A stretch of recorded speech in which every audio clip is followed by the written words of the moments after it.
Okay. Shh. I know what you're trying to say. I know what you want to type. Just shh for a minute. Pay attention. Put attention to the class. Okay, put attention to the class, because okay, let's get it out of the way first. Pokemon and Digimon are not the same. At points, they're not even comparable.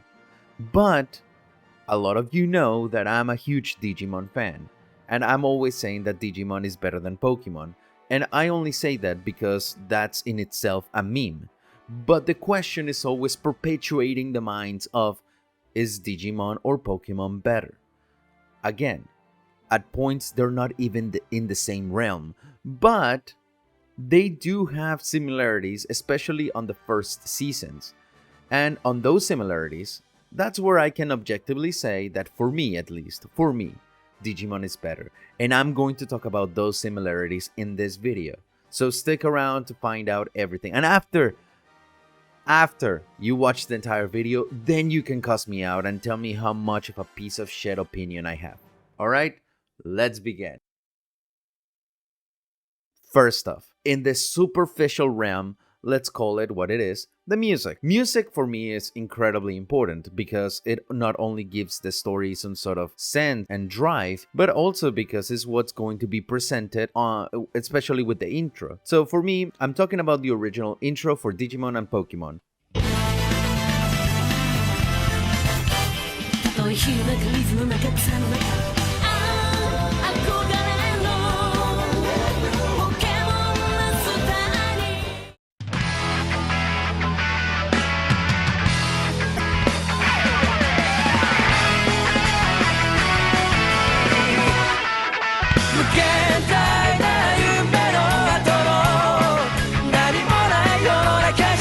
The original intro for Pokemon, if you read the lyrics, you are going to be able to find that it talks about going on an adventure.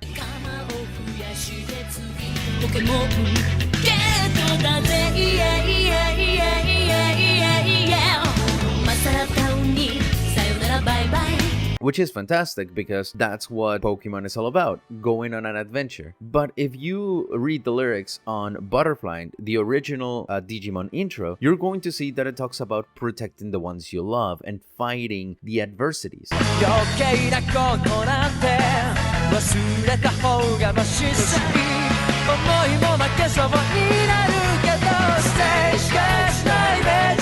For me, that has a much better feel to what I want out of a show. Because for some reason, now it becomes not just the adventure of a kid, but like you're part of this world-saving adventure. But I also want to say, it's very important that you pay attention to those lyrics because it will come in handy later, okay?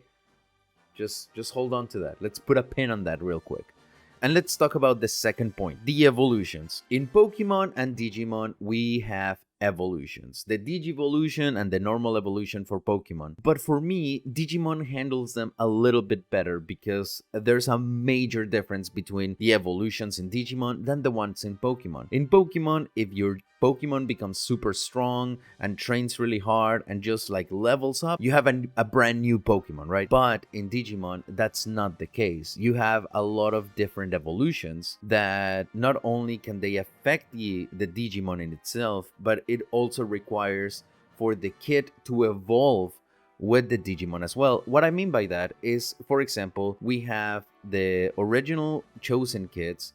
They are given a specific personality trait: courage, trust, curiosity, friendship, etc., etc., etc. And only through the kids honing that personality trait, that feeling, were they able to evolve their Digimon. So the evolution is not just necessarily to increase the power level of the Digimon, but it's also to increase the bond between the kid and the Digimon, as well as having evil evolutions. For example, we have Tai forcing Agumon to Digi-evolve and creating a corrupt evolution, which comes in the form of Skullgreymon. So it's interesting to see that according to how the kids are raising the Digimon will react to it. So for that reason, the evolutions in Digimon for me have a more significant weight. It's not just about the power-up. It's also about the emotional turmoil inside or the emotional clarity. On that note, let's speak about the next point. The Digimons are very connected to their own kid. The case in Pokemon, aside from Pikachu, every other Pokemon has a connection to Ash, yes, or to their trainer, yes, but most of the time the Pokemon are kept inside the Pokeball. Digimons choose to be with the chosen kids. They're out there forever, like they can go away if they want to. Nothing is necessarily keeping them on a chain with them. In Pokemon, yes, they're kept in their Pokeball. If the Pokemon starts to misbehave, they just like, come back, bitch, and that's it. Here, it's very different. So the bond between the creature and the human, for me, it's more significant in Digimon than it is in Pokemon. Also because in Pokemon, you have the sole mission to fight. That's it. You want Pokemon to be able to defeat better and bigger opponents. And that's why you train them. So they become stronger so you can take on those challenges. In Digimon, is not about that. The fights are to save the world, to restore balance between the digital and the normal world. So it's never about being the best or like trying to win a championship or anything like that. So because of that, I feel like the stakes are way deeper in Digimon than in Pokemon. In Pokemon, we see Ash trying to be the very best and win the World Cup or whatever the fuck. But here in Digimon, we have the kids trying to save the world and keep it in balance. Before we continue, this video is sponsored by the new segment Anime Recaps. If you have not seen the anime recaps, you can see them right here. We have a recap for Season 1 of Demon Slayer and also for Season 1 of Digimon. So I highly suggest that you watch them. A lot of effort and heart goes into those videos. And with that said, let's continue. And just like I mentioned, the themes in Digimon are a little bit deeper on why they want to fight. Because it's to save the world, right? That doesn't necessarily mean that the kids want to do it or that they inherently were dreaming to go and save the world. They were thrown in by accident and they did not want to do it initially. Even at some point, Tai got to go back to the normal world and he had moments of doubt where he did not want to go back and he wanted to stay there. But eventually, he went back reluctantly and almost in tears, admitting that he had to go back, whether he wanted to or not. So it's very interesting to see how many themes get explored in Digimon because we have so many different personalities and all of these kids go through trials and tribulations.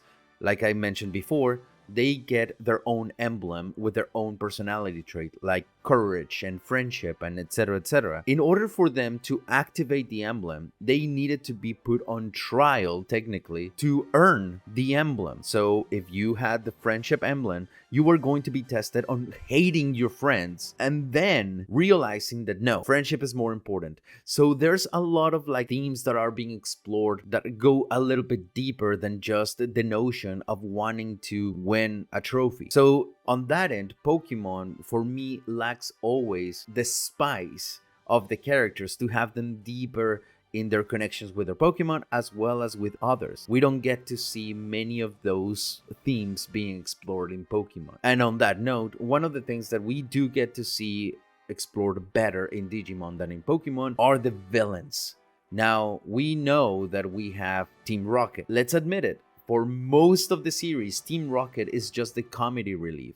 It's just the thing that will bring some sort of a climax to an episode. Yes, we do get like some good villains like in Giovanni, but they are too far in between. The consistent goal in Pokemon is to just go and win the championship. That's always. We have little bumps in the road, but that's about it. Then we have this. In Digimon, they're trying to save the world from evil-ass Digimons that are controlling Digimons, are trying to deceive the kids, that are trying to disrupt the balance between the digital world and the regular world, that are trying to enslave Digimon. We get to see that the villains here are way more serious and the threat is way more tangible. And because of that, I like when the kids triumph way more because I feel like they have earned something on the bigger scale. You know what I mean? So that in itself is why I like Digimon better than Pokemon.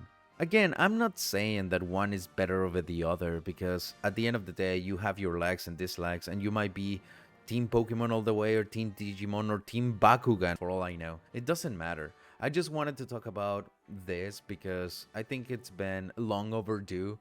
that I try to make a concise video explaining the points of why I go with that running joke that Digimon is better than Pokemon. But again, at their core, there are similarities, but if you watch them both, you're gonna see that they're not necessarily that equal in the same realm. So, anyways, let me know what you think about it and leave your comments down below. If you have not seen the anime recaps, please go ahead and click here. And until then, well, I'll see you later.